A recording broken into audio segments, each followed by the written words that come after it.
రైతుల కోసం బీఆర్ఎస్ ఆందోళనలకు దిగింది. రాష్ట్ర వ్యాప్తంగా బీఆర్ఎస్ శ్రేణులు నిరసనలు చేపడుతున్నాయి.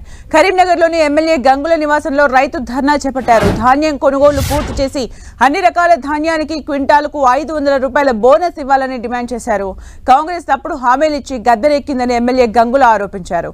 కాంగ్రెస్ ప్రభుత్వం రైతు వ్యతిరేక విధానాలు అమలు చేస్తోందని గంగుల ఆరోపించారు. మరిన్ని అప్డేట్స్ మా ప్రతినిధి సతీష్ అందిస్తారు. సతీష్. సుమిత్ర, ఉమ్మడి కరీంనగర్ జిల్లా వ్యాప్తంగా రైతాంగం పక్షాన బీఆర్ఎస్ నిరసనలు కొనసాగిస్తుంది. కరీంనగర్లో కూడా ఎమ్మెల్యే గంగుల కమలాకర్ ఆధ్వర్యంలో నిరసన కొనసాగుతుంది. రైతాంగానికి పండించినటువంటి ధాన్యానికి 500 బోనస్ ఇవ్వాలని చెప్పి డిమాండ్ చేస్తూ గంగుల కమలాకర్ నిరసన కొనసాగిస్తున్నారు. దొడ్డు వడ్లను రైతు పండించినటువంటి ఈ దొడ్లు వడ్లకు ప్రభుత్వం బోనస్ ఇవ్వాలని చెప్పి ప్రధానంగా డిమాండ్ చేస్తున్నారు. ఒకసారి గంగుల కమలాకర్ కూడా నాకు అందుబాటులో ఉన్నారు. ఒకసారి మాట్లాడిస్తాను. ఏం డిమాండ్ చేస్తున్నారు సార్ ప్రధానంగా రైతాంగం పక్షాన? మేము డిమాండ్ చేయలేము. కాంగ్రెస్ పార్టీ ఏదైతే హామీ ఇచ్చిందో రైతులకు, ఆ హామీ నెరవేర్చు అని చెప్పి రైతుల పక్షాన ఈరోజు ధర్నా చేయడం జరిగింది. మీరు క్లియర్గా ఛత్తీస్గఢ్ తరహాలో ఎంఎస్పీతో పాటు మేము బోనస్ ఇస్తామని చెప్పడం జరిగింది. 500 రూపాయలు బోనస్ ఇస్తామని చెప్పారు ఎంఎస్పీతో పాటు. ఆ రోజు ఏది కండిషన్ పెట్టలేదు. కానీ ఈరోజు మీరు సన్న రకాలకే బోనస్ ఇస్తామంటారు. మీరు సన్న రకాలను ఎవరు గుర్తిస్తారు? ఈవెన్ ఇప్పుడో కూడా ఎఫ్సీ కూడా సన్న రకాలు ఇవి దొడ్డు రకాలు అని చెప్పి గుర్తించలేదు.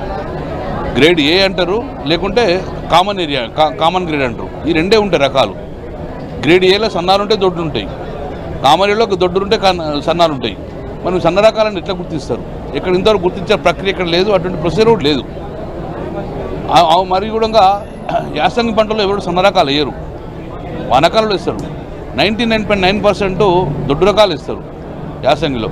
అంటే ఆ యాసంగిలో పండించిన పంటకు మీరు బోనస్ చేయరన్నట్టే కదా, రైతు నష్టపోయినట్టే కదా. నేను ఏమంటున్నా, కండిషన్ పెట్టకండి. యాసంగి కానివ్వండి, దొడ్డి కానీ, తడిసిన ధాన్యం కానీ, సన్న రకాలు కానీ ఏదైతే మీరు ఇస్తానో 5 రూపాయలు ఎంఎస్పీతో పాటు ఇవ్వండి. ఓపీఎంఎస్లో ఎంటర్ చేసేటప్పుడే 500 యాడ్ చేసి ఇచ్చేయండి. తడిసిన ధాన్యాన్ని కూడా ఇవ్వండి, మొలకెత్తిన ధాన్యం కూడా ఇవ్వండి. ఇస్తేనే రైతు ఆదుకుంటాడు, లేకుంటే చాలా ఇబ్బంది పడతాడు. మరి ఇప్పటివరకు కూడా 33 లక్షల ధాన్యమే కొన్నారు. మేము 90 లక్షల ధాన్యం కొన్నాం ఒక్కోసారి. మరి మినిమం ఒక 60-70 లక్షల ధాన్యం కొనుగోలు చేస్తారనుకుంటాం మేము. 60 లక్షల మెట్రిక్ టన్ దాను ఇంకా 30 లక్షలు కొన్నారు. మరి మిగతా 60-70 లక్షలు కొనరా? వస్తుందా పంట? 40 వస్తా అంటారు. మరి మిగతా 40-50 లక్షలు ఎడిపోయినట్టు. పంట దిగుబడి రాలేదా? పంట పండిస్తలేరా? రైతులు వేరేటోళ్ళకి అమ్ముకుంటుర్రా? మొత్తంగా రైతు నష్టపోతుంది. కాబట్టి ఇప్పటికైనా వెంటనే ఆదుకోండి.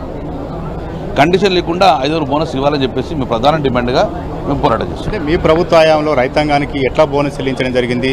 సన్న రకాలు, దొడ్డు రకాలు గుర్తించడం సాధ్యం కాదంటున్నారు కదా, ఎట్లా ముందుకెళ్లారు? అప్పుడు మేము ఎక్కడ కండిషన్ పెట్టలేదు. యాసంగి కానీ, వానాకాలం కానీ ఎన్ని లక్షలు పెట్టి దాన్ని ఏమంటే 2 లక్షలు కొన్నాం. తడిసిన దాన్ని కూడా కొన్నాం. మేము బోనస్ ఇస్తాను అప్పుడు చెప్పలేదు, అప్పుడు ఇవ్వలేదు. 90 లక్షల మెట్రిక్ దాన్ని కూడా కొన్నాం. మేము ఎక్కడ ఇబ్బంది లేదు.